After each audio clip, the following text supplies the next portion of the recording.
Оройн төргийнх хүмүүсгчтэй 2 дугаар суваг телевизийн ярилцах танхим нэвтрүүлэг эхэлж байна.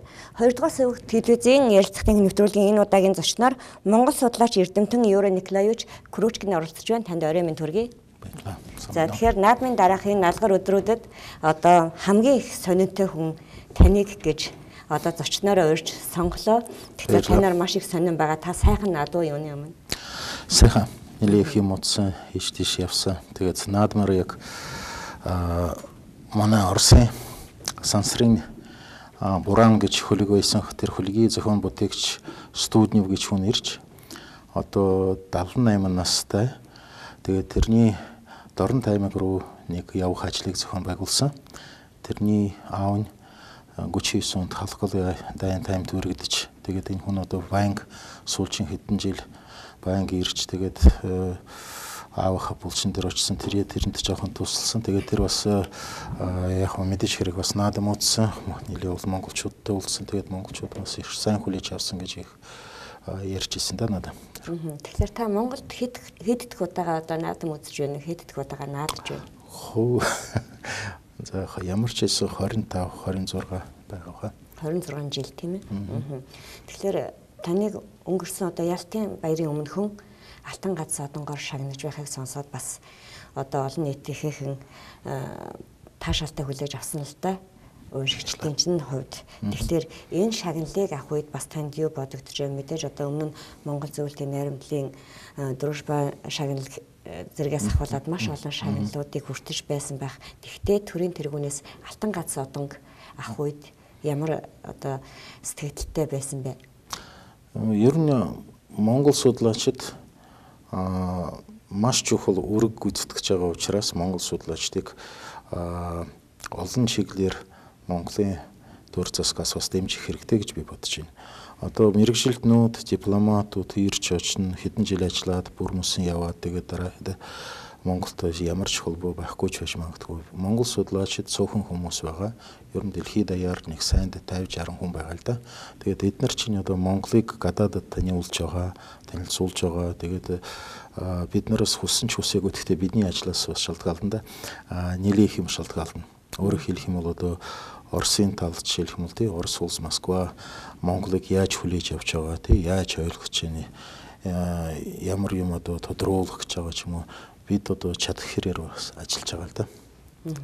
Тэгэхээр үе үеийн ерөнхийлөгч нар тантай найз гэж ярьдаг. Тэгэхээр бас зарим уран бүтээлээс ч гэсэн харж байхад тухайн үеийн төрийн тэргүүн нь одоо Монгол Оросын найрамдлалын харилцаанд ямар одоо ахиц дэвшил гаргасан талаар тэмдэглэн үлдээдэг ч юм уу ийм одоо уран бүтээлүүд олон байдаг л да. Тэгээд цаг үеийнхээ шаардлагын дагуу зарим нэг тол бичгээс нэр хэвлэн нийтлэх энэ нь одоо бас нэлээд эрэлт ихтэй байдаг ийм зүйлүүд бий. Тэгэхээр таны хувьд одоо сүүлийн үеийнхээ уран бүтээлүүдийн талаар ярина уу? Би яг бараг жил болгоно Орос Монгол Орос хэлний төл бичиг шинжилж гаргаж байгаа. Ер нь тэгээд энэ жилдээ бол би Монголын тухай удахгүй Монголын тухай Монгол улсын тухай нэвтрхий төл бичиг орос хэл дээр одоо хийж хэвлүүлэх гэж байгаа. Тиймд бол ямар ч байсан нэг 10,000 орчим мэдээлэл орж байгаа. Монголын бүх одоо аймаг сум хүмүүсийн тухай болсон үйл явдлуудын тухай тиймэрхүү нэг материал цуглуулсан. Мэдээж хэрэг тэнцээ дутуу юм бас байж таарна. Тэгээд цаашдаа энэ номыг хэвлүүлэхийн зэрэг одоо хүмүүсээс ямар нэгэн санал шүүмжил ирэх юм бол баяртай хүлээж авна. Дуртай хүлээж авна. Гэхдээ үе үеийн төрийн тэргүүнүүдтэй ойр дотн байсан гэж онцлсны маань учир нь тэр хүмүүс тантай хэр хамтарч ажилд чинь тусдаг хүн болж ч юм уу хамтран ажиллаж байсан бэ гэдэг талаас тухайлбал одоо Монгол улсын ерөнхийлөгч байсан энэ хоёрын хувьд өөрөө орчуулагч хүний хувьд ч тэр илүү ойр дотн байсан байх. За одоо бас сэтгүүлч мэрэгчлээ хүн төрийн тэргүүнээр ажиллаж байна тийм үү. Энэ мэтчлэн одоо бас илүү дотносох, найз нөхөд болох, мөн уран бүтээлийн андууд болох ийм тохиолдол. Хамгийн гол нь том хүмүүстэй энэ удирдагч нартай би яг тэднийг ерөнхийлөгч юм уу ерөнхий сайд болсон хойно танилцаагүй. Би тэднийг зүгээр нэг жирийн залуу одоо энэ хоёр одоо зохиолчдын хорооны зүгээр орчуулагч байсан. Учирбадгүй яг одоо яг төрийн улсын сайд байсан, тэр үед танилцж байсан. Багванди Товаймигийн лектор байсан. Элбэгдорш ерөнхийлөгчийг одоо бүр Эрдэнэтэд танилцж байсан. Эрдэнэтэд ажиллаж байсан шүү дээ. Тэгээд дараа арчилсан хувьсгалын үед одоо бас сайн танилцж байсан. Өөрөөр хэлэх юм бол одоо тэднийг ерөнхийлөгч болно, ерөнхий сайд болно хинч мэдэхгүй, би ч мэдэхгүй байсан да. Тухайн үед одоо хувийн журмаар л одоо танилцж байсан да. Тэгэхээр таны хувьд бас нэг шин зочин чинь Итартас агентлагийн одоо ерөнхий захирлын туслахын саяхан танай одоогийн Монгол гэдэг вебсайттай ч ярьж бас танилцсан билээ танай ажилтай тийм ээ. Тэгэхээр энэ сайтаа яагаад нээх болсон, яагаад одоогийн Монгол гэж нэрлэх болсон, Итартас агентлагийн ерөнхий захирлын туслахын ер нь одоо ямар зөвлөгөө өгөв гэдэг талаар сонирхож болох уу? Итартасын ерөнхий захирлын орлогч Гусман гэж хүн байгаа ирсэн. Тэр Монгол улсын ерөнхийлөгчийн урилгаар ирсэн байна. Нэг биш удаа ирж ин Монголд Монголын тухай бас тодорхой сайн мэдээлэлтэй хүн байгаа. Итартас одоо дэлхийд алдартай томоохон мэдээллийн агентлаг та нар бүгдээрээ мэдж байгаа. Бидний хувьд бол юм байна. Сүүлчийн 20-23 жил тий Монголд Орос улсаас тогтмол байнгын үйл ажиллагаа явуулдаг одоо мэдээллийн агентлаг юм уу, сонин сэтгүүлийн сурвалжлагч юм уу тийм байхгүй. Ийм учраас одоо Монголын тухай мэдээлэл зөвхөн Оросд байдаг бусад улс орнуудад хүмүүс бас заримдаа бүрхэг тий одоо сайн мэдэхгүй ч байж магадгүй. Ийм учраас бид ямар ч хэсэн манай сайтаар дамжуулаад бид өдөр бүр хагас сайн бүтэн сайн гэж байхгүй өдөр бүр бид мэдээлэл одоо хүмүүст хэрэгтэй мэдээлэл бид чадах хэрэгээр өгч байгаа. Тэгээд манай сайтыг Оросын Яндекс гэж маш томоохон том байгууллага байгаа. Тэд нар бас гэрээ байгуулад биднээс мэдээлэл авч байгаа. Тэгэхээр та бүхэн мэдээллийн их сурвалжийг хүргэхдээ ер нь одоо мэдээллийн их сурвалж биднэрийхтэй адилхан байдаг байх гэж бодож байна л да. Гэхдээ улс төрийн нөхцөл байдлын хувьд ер нь ямар нэг өөрчлөлт байдгүй. Тухайлбал улс төрийн аль хүчин үйлчилж байгаагаас хамаарах ч гэдэг юм уу нөхцөл байдлыг одоо тоймлож дүгнэх анализ хийхдээ аль өнцгөөс нь хардгийг. Бидний хувьд одоо хэрвээ бид улс төрийн янз янзын хүчнүүдтэй харьцах юм бол хинч бидэнд одоо үгүй гэж хэлээгүй. Хинч гэсэн одоо бид нартай хамтран ажиллахад бэлэн байгаа. Хинч гэсэн бидэнд одоо тэдний үзэж бодож байгаагаар одоо мэдээлэл өгөхөд бэлэн байна. Энэ талаар бол одоо ямар нэгэн бэрхшээл, ямар нэгэн тийм зурчлал гарахгүй байхгүй. Юуны хувьд мэдээж хэрэг Монголын байдал одоо маш эрчимтэй хөгжиж байгаа. Нэлээ сонин үйл явдлууд болж байгаа тий. Тэгээд одоо хүмүүсийн ярианаас үзэхэд Монголын одоо сэтгэлгээнд ч юм уу хүмүүсийн одоо яг улс дотор болж байгаа үйл явдлуудын талаар одоо мэдээлэл хандлага маш өөр байгаа. Тэгээд энийг одоо хэрэг боловсруулж одоо шингээх тий ямар нэгэн задлан шинжилгээ хийх юм бол бас нэлээд их цаг бас цаг шаардж байна бас мэдээж хэрэг оюун ухаан бас шаардж байна да. Шууд мэдээлэлтэй хүргэдэг гэсэн үг байна тийм үү? Гэхдээ мэдээллийг бас жоохон бодох хэрэгтэй. Яг л зарим мэдээлэл одоо төр зүрх ч юм уу тий эсвэл одоо шар мэдээ ч юм уу шар соныг ч юм уу гэж байдаг штэ. Тэгээд тэрийг бас сайн яалгаж одоо яг жинхэнэ одоо Монголын үйл явдлыг харуулсан мэдээ юу байж болох вэ? Тэрийг бас одоо сонгон шалгаруулах хэрэгтэй л дээ. Тэгэхээр миний анзаарснаар энэ сайт руу одоо нэвтрээд ороход бол Монголын уншигчдаас илүү одоо хэлийн чанартай уншигчид илүү зөнхөлдгөлдөө тухайлбал Оросын уншигчид, за дэлхийн бусад орны уншигчид илүү хандж байдаг юм байлээ. Тэгэхээр яг шулуухан асуухад өнөөдөр Монголын талаарх Орос хүмүүсийн сэтгэл ямар байна вэ? Орос хүмүүс Монголын талаар миний бодоход ямар ч гэсэн миний таньдаг улсууд, миний үерхдэг, миний сайн таньдаг хүмүүс бол одоо Монголын талаар сайн хандлагатай. Над нэг жишээ хэлэхэд одоо Бээжингийн олимпиад болж хахад Монголын хэдэн тамирчид алтан медаль, мөнгөн медаль авахад тэгээд Оросоос жишээлх юм бол би бол олимпиадад оролцоогүй л дээ. Гэхдээ надад одоо хэдэн зуун одоо мэнчилгээ ирсэн. Оросуудаас. Өөрөөр хэлэх юм бол Оросууд Монголын төлөө Монголын тамирчдын төлөө одоо нэлээх тэр олимпийн үед одоо нэлээх хандж байсан да. Маш тайван амгалан өнцгөөс нь та харж байна л да. Тэгэхээр өнөөдөр Монгол улс өмнөх он жилүүдийг бодох юм бол дэлхийн нийтийн анхааралд илүү орсон байна. Энэ нь мэдээж одоо уул уурхайн баялагтайгаа бас холбоотой юм байна. Тэгэхээр эдийн засгийн өсөлт хөгжилтийн хувьд, уул уурхайн баялагын хувьд тэгээд гадаадын хөрөнгө оруулалтад тавьж байгаа энэ одоо хууль эрх зүйн өөрчлөлтүүд тийм ээ одоо үүд хаалгаа барих, чангатгах байдаг юм уу? Аль эсвэл одоо хаалгаа чөлөөтөө нээх энэ бүх үйл үзэгдлийг одоо дэлхийн нийтийн хувьд анхааралтай ажиглаж байна л да. Оросын холбооны улсын одоо бас тодорхой хувийн хвшлийн компаниудын хувьд ч гэсэн мөн адилхан энэ хүмүүсийн ижил тэгш эрхтэй хувьд ажиглаж байна. Тэгэхээр танд энэ талаасаа ер нь ямар уур амьсгал мэдрэгдэж байдаг вэ? Шинэ Монгол гэж ярьж болох юм да, тийм ээ? Монголын одоо шинэ нөхцөл байдал, эдийн засгийн шинэ нөхцөл байдлын хувьд. Монголчууд одоо нэг сайн тэмцвэр олох хэрэгтэй болов уу гэж би бодож байна. Би бол одоо зүгээр хувийн журмаар одоо тийм олон уул уурхай ялангуяа Монголын өмнөд хэсэгт тий өмнөд газарт тийм олон уурхай хэрэггүй болов уу гэж би бодож байсан.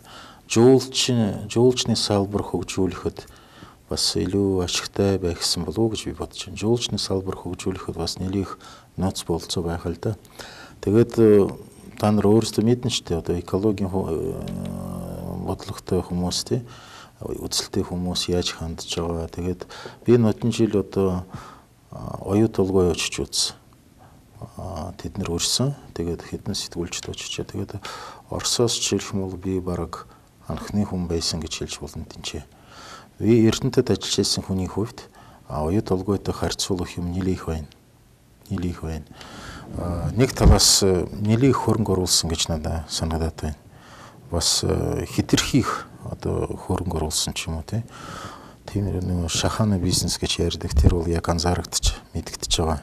Шаханы бизнес бас Эрдэнэтэд ч байсан. Тэгэхдээ биднийг ажиллаж исэн үед одоо тийм юм байгаагүй л дээ Эрдэнэтэд.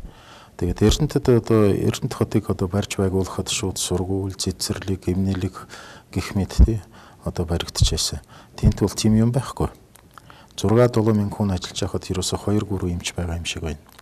Хүүхэд байхгүй, нохой байхгүй, мөр байхгүй, цагдаа байхгүй. Тэгээд л нэг хүмүүс арх удаггүй, арх ууж болохгүй. Тэгээд л нэг сонин нэг санагдаад байгаа л да. Би тэгтээ тэднийг шүүмжлэхийг бодоогүй л дээ. Тэгтээ яг Эрдэнэтэй бол олон асуудлаар харьцуулж болохгүй л дээ гэж бодож байна.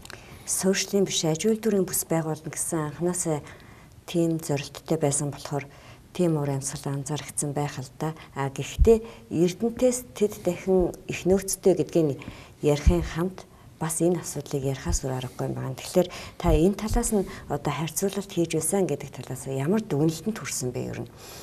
Эрдэнэттэй бид нар одоо ийм олон жил хамтарч ажиллалаа. Тэгтэл одоо энэ хугацаанд юу хийж бүтээлээ? Оюу толгой одоо гэрээнд заасан хугацаанд ер нь юу хийх бол аль эсвэл үнэхээр зарим хүмүүсийн халаглаж харамсаж боломжилж байгаа шиг өрмийн аваад усмын үлдээгээд явах болов гэсэн бодол төржээ. Би ийм юм бодож байна. Монголын улсын хувьд, монголчуудын хувьд маш сайн бэлтгэсэн хүлж, эрх зүйч, шинжээч тий уул уурхай мэргэжилтнүүд хэрэгтэй байна. Одоо өчигдрийн байдлаар Югос компани, Оросын нөгөө Югос Ходорковскийн компани байсан. Оросын засгийн газраас бараг 50 тэрбум долларыг одоо нэхэж байгаа. Тэгээд Гагийн юм уу юуны олон улсын шүүхээр дамжуулж энэ асуудал бас нэлээх одоо шахалт үзүүлж байгаа Орос талд тий. Тэгээд Оросын засгийн газар ер нь тийм юм байж болж магадгүй гэж гадарлаж байсан юм шиг байна. Тэгэхдээ шууд 50 тэрбум доллар гэдэг чинь асар их юм байна. Энд ч бараг Орос улсыг бараг дампруулж магадгүй. Тэгэхдээ монголчууд энэ талаар жоохон тийм бас хэтэрхий тайван, хэтэрхий амгалан байж болохгүй. Монголчууд одоо энэ уул уурхайн энэ тоглоом дэлхийн хэмжээний, дэлхийн сүлжээний энэ тоглоомонд оролцох юм бол оролцсон доо тий. Одоо цаашдаа энэ тэнд одоо тэр Канадууд юм уу, хин ч юм уу тий яг улсын нэр хэлэхгүйгээр тэгтээ цаад талын эзэд тий Монголыг өрөвдөж одоо ерөөсө хизээш шүүхт өгөхгүй, хизээч юм нэхэхгүй гэж байхгүй шүү дээ. Өөрөөр хэлэх юм бол тэгээд сайн бэлтгэсэн болгосон хүчин хэрэгтэй байна. Тэгэхгүй бол маш хэцүү байдалд бас орчих вэ гэж санаа зовж байна. Украинд үүсэж байгаа нөхцөл байдалтай холбоотойгоор Монголын нөхцөл байдлыг жишиж харьцуулах, адилтгах зүйл олон гарч байна л да. Тэгж үзэхээс ч аргагүй үндслүүд бас би энэ талаар та ямар бодолтой байна вэ? Украины талаар би нэг л юм би сайн мэдэхгүй л дээ. Тэгтээ би зүгээр баримт бичгүүдээс материалаас уншсан Улаанбаатарын төмөр зам сүүлийн хэдэн жил Луганск хотын үйлдвэрээс хүнд үйлдвэрээс зүтгүүр энэ төмөр замд 20 орчим зүтгүүр авч ирсэн юм шиг байна. Цаашдаа ч бас авъя гэж авна гэж бодож ирсэн юм шиг байна. Одоо тэгээд Луганск, Донецк чинь жинхэнэ одоо иргэний дайн болж байгаа учраас тэр зүтгүүрүүд одоо нааша одоо ирэх юм уугүй юм уу тэр чи өөрөөр хэлэх юм бол одоо энэ үйл явдал Монголд одоо шууд нөлөөлж байгаа гэж хэлж болно. Украины байдал одоо үндэсрэх үзэлтэй их улсууд гарч ирсэн. Тэгээд бас сэтгүүлчид бусад хүмүүс зарим чухал юм ерөөсө ярьдаггүй юм шиг байна. Жишээлх нь бол Янукович хүчин ерөнхийлөгч байсан. Тэрний тухай бараг хинч дүгөрөхгүй байна.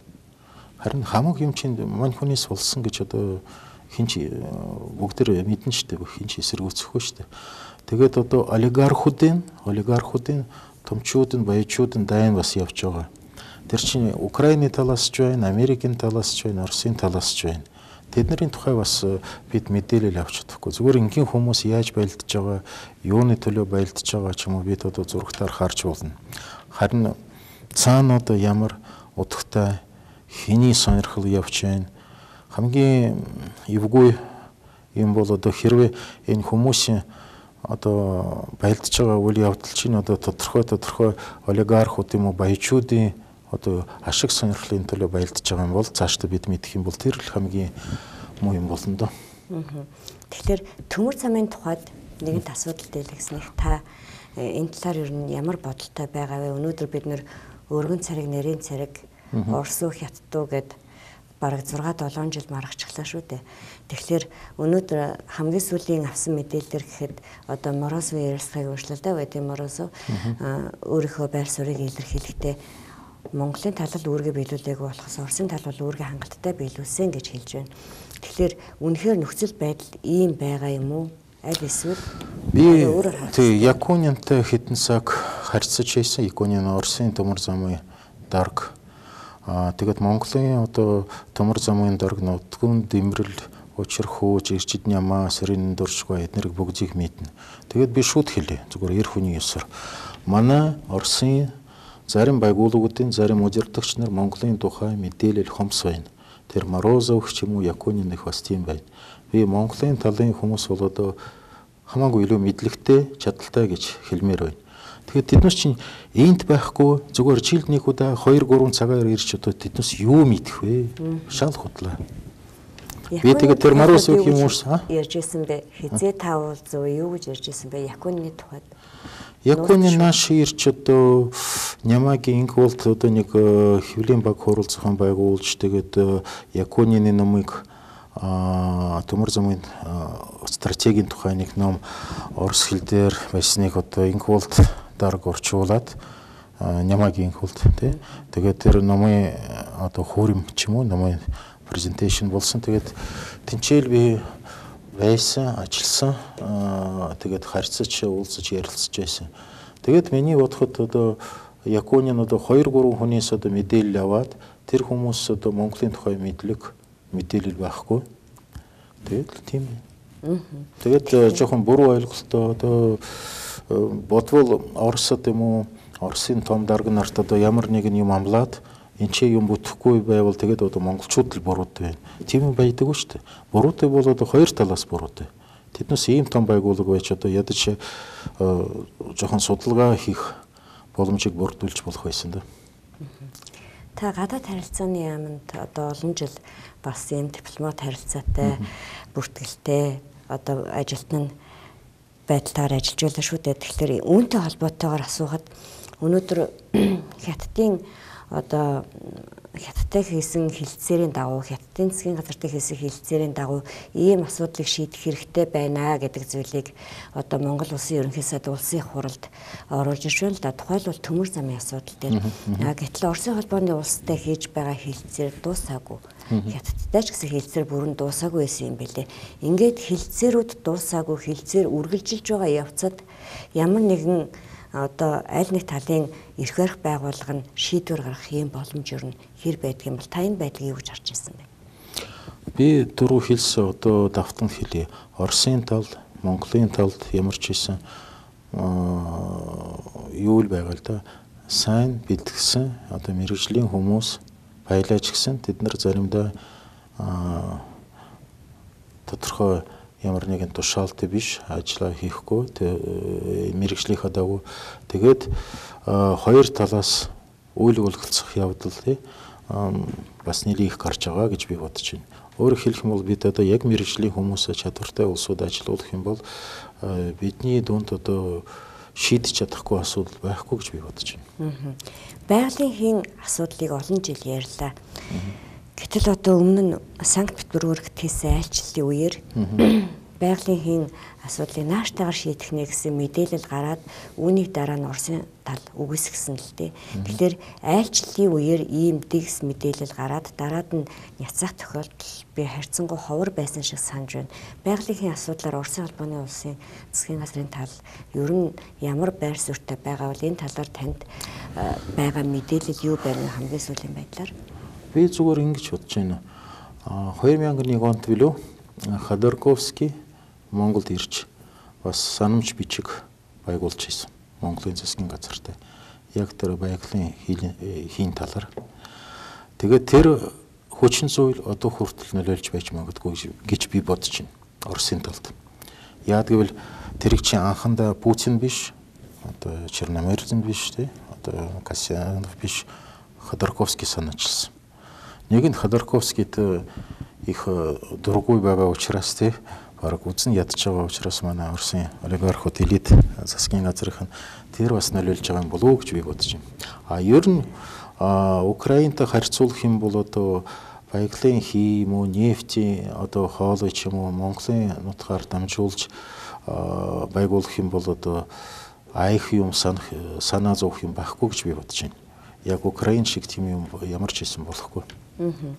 За тэгэхээр сүүлийнхээ асуултыг би танд цахим ертөнцөөр одоо намайг тантай ярилцлах хийнэ урьсан гэдгээ мэдээлсний дараа уншигчдын манд байсан асуултыг хэлье гэж бодож байна. Энэ одоо Дэнзэнгийн хөшөөний нээлт болох гэж байгаа.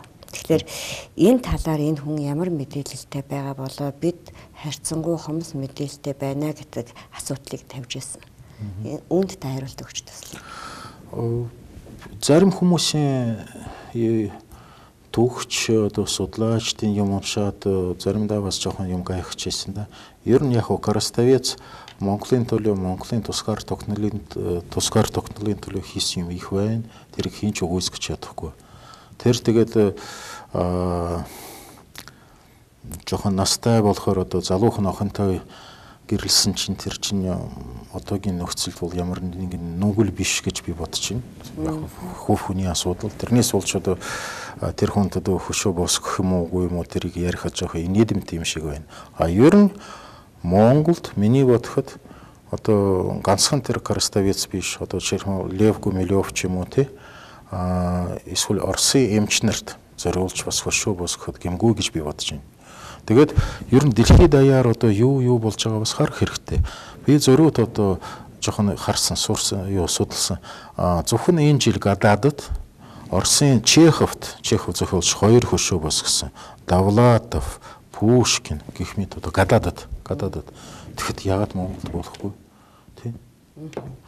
За ерөнхийдөө бидний ярилцлага үүгээр өндөрлөж байна. Тэгээд манай урилгыг хүлээн авч хүрэлцэн ирсэн танд баярлалаа. Үзэгчдтэй ч гэсэн баярлалаа. Ярилцах танхимын нэвтрүүлгийн энэ удаагийн дугаар үүгээр өндөрлөж байна. Ярилцах танхимын энэ удаагийн зочноор Монголч эрдэмтэн одоо Юрий Николаевич Крючкин хүрэлцэн ирж оролцлоо. Дараагийн нэвтрүүлэг хүртэл баяртай.